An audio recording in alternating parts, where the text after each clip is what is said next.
안녕하세요. 살아남자 채널입니다. 오늘 주제는 충격적인 일본의 성폭술, 요바이의 진실입니다. 요바이는 근대사회 이전에 일본의 농촌 지역에 광범위하게 퍼져 있었던 성풍俗입니다. 밤에 남자가 여자의 처소를 방문해서 관계를 맺는 것인데 매일매일 상대가 달라지는 일이 많았기에 일본의 문란하고 충격적인 성풍俗으로 알려져 있습니다. 유튜브에서 요바이로 검색하면 관련 영상이 꽤 많이 나오고 조회수도 높은데 너무 무식한 내용의 영상이라 도저히 봐줄 수가 없는 게 대부분입니다. 문화상대주의라는 말을 아시나요? 1930년대 미국의 문화인류학자들이 주창하기 시작한 사상입니다. 각 민족, 각 지역은 자신이 살아가는 환경에 적합한 문화를 만들어내고 그 안에서 생활하는데 각 문화에 절대적인 진리는 없고 우월성을 인정할 수 없다는 사상입니다. 문화는 서로 다른 것일 뿐 우월하거나 틀렸다는 것은 있을 수 없다는 생각입니다. 이슬람 교도인 무슬림들은 돼지고기를 먹지 않습니다. 무슬림들의 독특한 문화 중 하나입니다. 삼겹살이 얼마나 맛있는데 그걸 안 먹어? 바보 같은 놈들. 이런 생각이 문화상대주의를 인정하지 않는 편견과 차별적인 생각입니다. 인터넷으로 이슬람과 돼지고기를 검색하면 이슬람 경전인 쿠란에서 돼지고기를 금지했기 때문에 먹지 않는다, 이런 내용들밖에 없습니다. 왜 쿠란은 돼지고기를 금지했는지까지 파고들어야 올바른 지식과 지혜를 얻을 수 있는데 이런 내용의 컨텐츠는 찾아보기 힘듭니다. 왜 이슬람에서는 돼지고기를 강력하게 금지했을까요? 돼지는 인간과 식량을 다투는 동물이기 때문입니다. 이슬람교의 발원지인 중동 사막 지역은 식량을 구하는 게 무척 힘든 지역입니다. 소, 염소, 낙타 같은 반추동물들은 사람이 먹을 수 없는 풀을 뜯어먹고 인간이 먹을 수 있는 우유와 고기를 제공합니다. 기르고 먹어도 되는 동물입니다. 돼지는 곡물을 먹고 자랍니다. 인간도 곡물을 먹습니다. 돼지는 촉박한 환경, 만성적인 식량난을 겪는 곳에서 인간이 먹어야 할 곡물을 빼앗아가는 동물입니다. 돼지고기를 금지하지 않았다면 어떤 일이 벌어졌을까요? 지배계급이나 부유층은 곡물로 돼지를 길렀을 겁니다. 그만큼 인간이 곡물을 먹는 양이 줄어듭니다. 빈곤층과 하층민은 먹을 것이 없어서 굶고 있는데 지배층은 그 아까운 곡물로 돼지를 키워서 잡아먹는다? 폭동이 일어날 수 있습니다. 쿠란은 7세 이경 이슬람 지도자였던 무함마드의 계시가 고전으로 전달되다가 9세 이경 문서로 정리되었습니다. 종교와 관련성이 전혀 느껴지지 않는 돼지고기를 금지한 계시는 사회의 안정성을 위한 것이었을 겁니다. 중동은 석유로 상당 지역이 부자가 되었고 동남아시아의 무슬림들은 곡물 부족 현상이 심하지 않기 때문에 지금은 돼지고기를 먹어도 아무 문제가 없겠지만 무슬림 입장에서는 모든 진리의 근본을 담아놓은 쿠란에서 돼지고기를 금지하고 있기 때문에 지금도 먹지 않을 뿐입니다.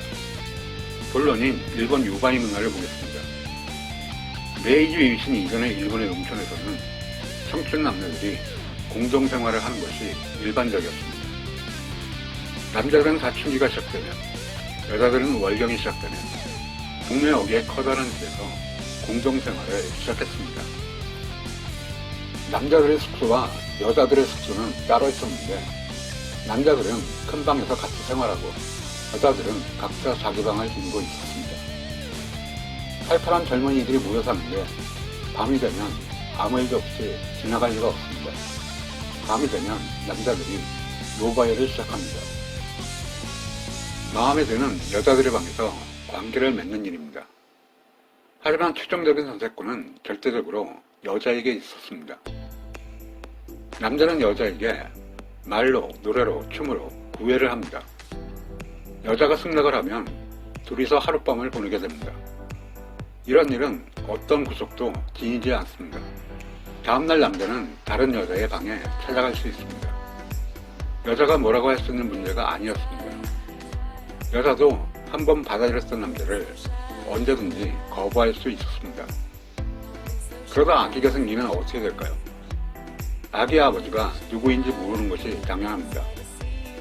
낳아보고 키워보면 누구와 잘 맞는지 알 수도 있겠지만 임신 상태에서는 짐작이 가지 않는 경우가 대부분입니다. 이때 여자는 원하는 남자를 선택할 수 있었습니다. 자신과 잠자리를 같이 한 남자 중에서 한 사람을 고릅니다. 여자의 선택권은 절대적이어서 남자는 거부할 수 없었습니다. 일본의 전통 농경사회가 이런 결혼 제도를 택한 이유는 무엇일까요? 공동체를 원활하게 유지하기 위해서입니다. 전 세계 어느 나라나 농업으로 먹고 사는 건 엄청 힘든 일이었습니다. 자신의 농사도 힘들지만 마을 전체를 위한 노력도 엄청났습니다. 저수지를 만들거나 수로를 만들거나 개방을 쌓을 때 자신의 농지 위치에 따라 노동에 비해 이득이 큰 사람이 있고 반대의 경우도 있습니다. 모내기를 하거나 가을철 수확을 하면서 마을에서 공동작업을 할 때 농지 면적에 비해 가족이 적은 사람은 이득을 보고 반대의 경우는 손해를 봅니다. 그래서 마을 전체를 위해서는 공동작업을 할 수밖에 없는데 마을 전체를 공동체적인 정서로 만드는 것이 갈등을 피하는 데 최적의 방법이었습니다. 요바이 결혼 제도는 마을 전체를 가족으로 만드는 효과가 있었습니다. 처녀총각 시절 대부분의 남녀가 한두 번씩 잠자리를 같이 한 사이였기 때문에 마을의 아이들은 모두 자기 자식일 가능성이 있습니다. 궁극적으로 내 자식에게 좋은 일이라고 생각한다면 약간의 손해나 이득을 따지지 않게 됩니다. 일본의 성문화는 우리와 이질적인 면이 있기 때문에 항상 관심의 대상이지만 일본 성문화에 관한 컨텐츠는 정말 짐승 같은 놈들, 미개인 같은 식으로 끝나는 게 많습니다. 요바이에 관한 컨텐츠들을 보면 일본은 원래부터 강 문화가 성행하던 곳이다. 오랜 전쟁으로 남자가 부족해서 인구 증가를 위해 과부에 대한 강을 허용한 것이다. 이런 식의 분석이 많습니다. 전제 조건부터가 크게 잘못되었습니다.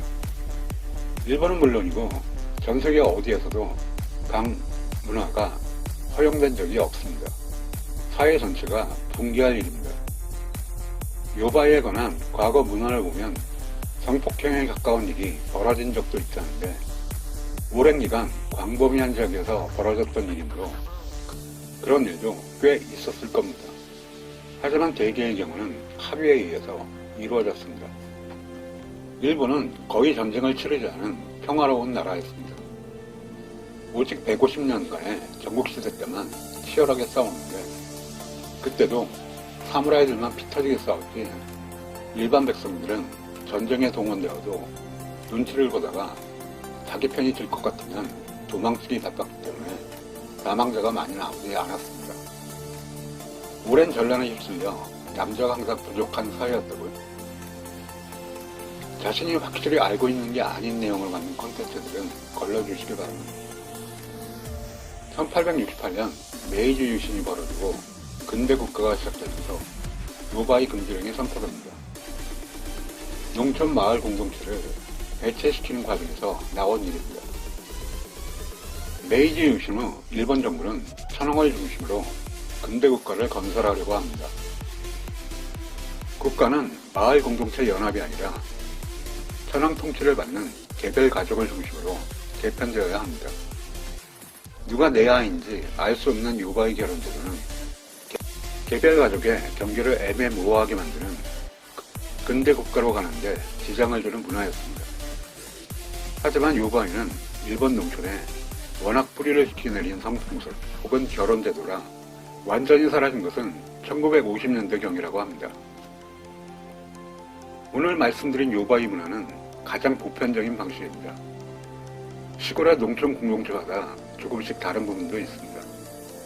마을에 사는 것처럼 처녀총각의 집을 따로 두지 않고 밤마다 집으로 찾아가는 방식을 택한 것도 있습니다. 요바이를 처음 알았을 때 대부분의 사람들은 충격을 받지만 문화상대주의의 시각으로 분석해 들어가면 모든 문화에는 그에 합당한 이유가 있습니다.